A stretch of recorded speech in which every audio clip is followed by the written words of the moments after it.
Les Follet was a famous fashion magazine in London that was published for 54 years between 1846 and 1900. The original magazine was published in Paris, France, and had to be copied and translated into English for their London clientele. The audience for this magazine was extremely wealthy upper-class women. The magazine appeared monthly and cost 1 shilling and 6 pence, which was extremely expensive given the time period. During the last few years of publication, the cost of the magazine was reduced to 1 shilling.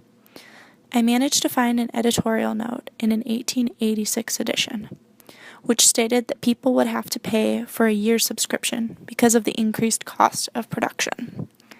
I believe that this increase in cost, was one of the reasons that the magazine was eventually canceled. The most notable thing about Les Follet is the target audience.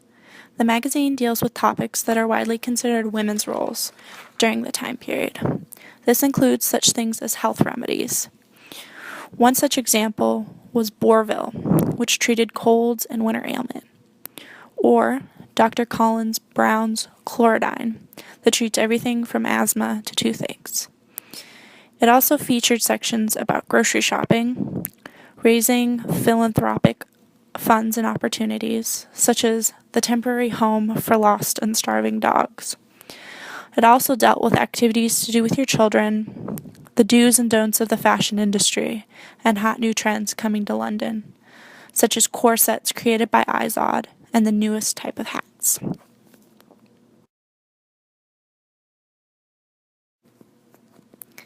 The magazine was produced on Regent Street, only a few blocks away from Buckingham Palace, so it was considered in a very posh neighborhood. Also, the editors left some of the original French in the magazine, sometimes something only high-class women would be able to understand. Sections of the magazine also included short articles about what was going on in the French social life. A modern-day comparison to Les Follet would be Vogue or In Style.